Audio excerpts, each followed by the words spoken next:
Okay, so now let's say I want to finish my weaving. Just gonna end it here. I'll give myself one more pass at the top. So now that I've got that in, I'm going to pigtail the black to end it, pulling the tail to the back.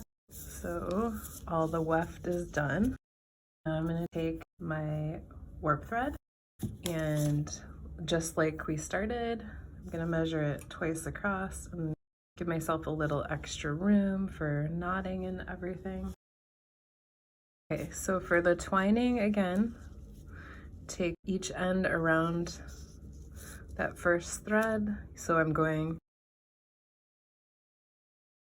to take the ends together, then pull it so you have the center there. Weave the right side down, take the left side over that first warp and then behind the second warp, and then leave that down. And then I'm going to take our old right, which is now our new left, and then I'm going to do the same thing. I'm going to go over this warp thread and then under the next, and then I'm going to leave that down. So we're just trading off and doing the same thing, leaving the right down, taking the left over, under, leave that down, take the left, over, under, and we're going to do this all the way till we hit the end.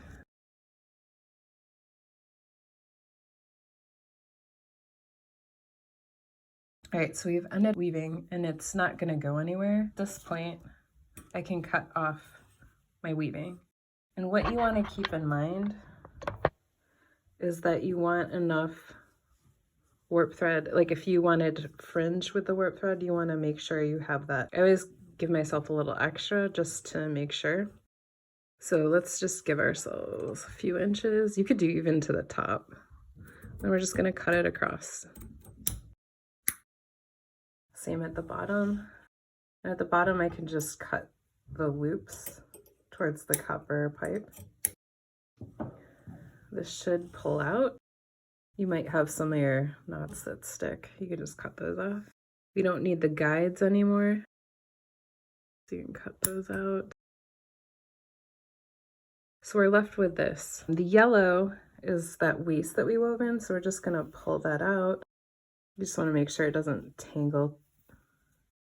And the waist you can reuse for your next piece that you weave. That's what I do. So at this point, you wanna think about what do you want to have happen with your warps that are hanging out. Do you want those to just hang out? How do you want these to look? I typically just tack them in with a sewing thread and needle, do a slip stitch just to tack that down. And that way it just looks like that. Other thing is the back wefts. Because we've done pigtails, you can cut these pretty close in. So I usually do it fairly close. If you're a perfectionist, you might even tack those in with sewing thread.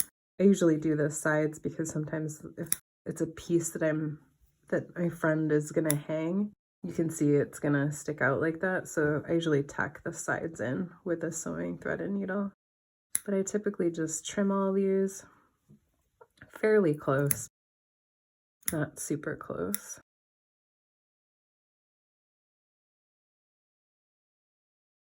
You could also iron on something that would stick to the back to keep those in place. At the top, I typically will sew those to the back. The top I always sew in. So I do about an inch or two. You can always trim them down later.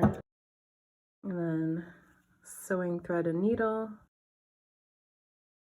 And you want the thread to be about 3 or 4 times across. I do 3, but sometimes I end up with not enough, so let's do 4.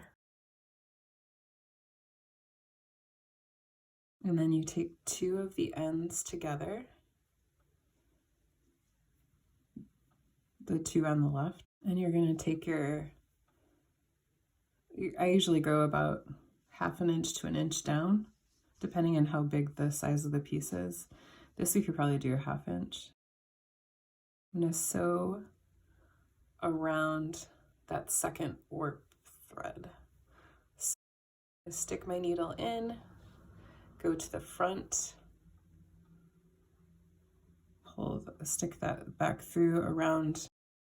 So I'm coming out to the right of that warp thread and then going back, or I guess looking this way, I'm coming out to the left of that warp thread, going back down through the right on the front. And you can see once I tack that in, it's not going to show that much. If that's a concern for you, you could use a black thread, obviously, or you could just do through the back, like so. So I'm not going through to the front.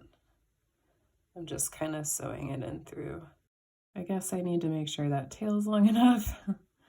But yeah, so I'm taking my needle and just going through a little bit of that weft on the back side, nothing on the front. And the first one I typically do around the two or three times. Let's do 3 just to be safe. You can see I'm not gone through to the front. And then I'd pull down another warp thread and just go 1 warp over. And then I'm just gonna go around that next warp thread, just tacking it in by going through that back weft. Take another one down. So I'm going over 2 warp threads and then sewing under just the right side. And then I pull down my next warp thread.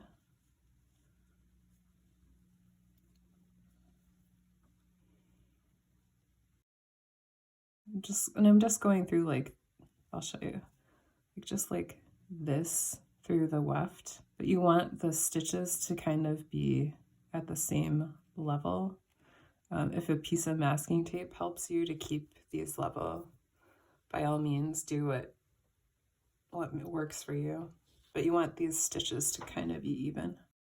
So I pull the next warp thread down, and then I'm just pulling it over this warp thread and this warp thread, and then going back under that right one. We're going to do this all the way till the end.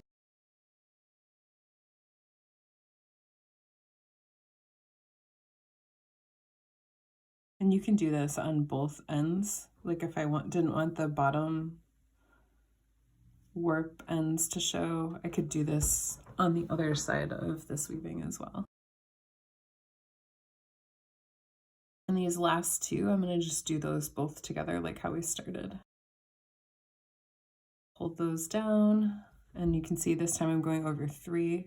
So I'm coming out between these 2, going over that one, and then going over those 2 at the same time, and then going under.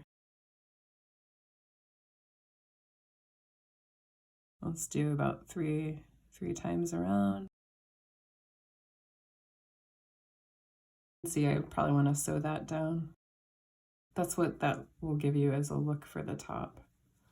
So I could also do that at the bottom, but the one thing I probably do want to do at the bottom is stitch those ends from that up, and let me just show you what that looks like really quick. Or any of those back threads that are hanging. It's just the same thing. You're just tacking it. Just doing that behind and then going through the back weft. So just do that and then just go around it 2 or 3 times. This 1, 2, we'll do 3 to be safe. Another thing is, if you have 2, and then I'll cut this pretty close. If you have 2 of these close to each other and they're long, you could just tie them together and then trim them too. That'll help hold them to the back. But there you have it. And then if I want these to be the ends, I want to make sure they're level. So I would just do something like this, kind of like you're trimming somebody's hair, and then just do straight across.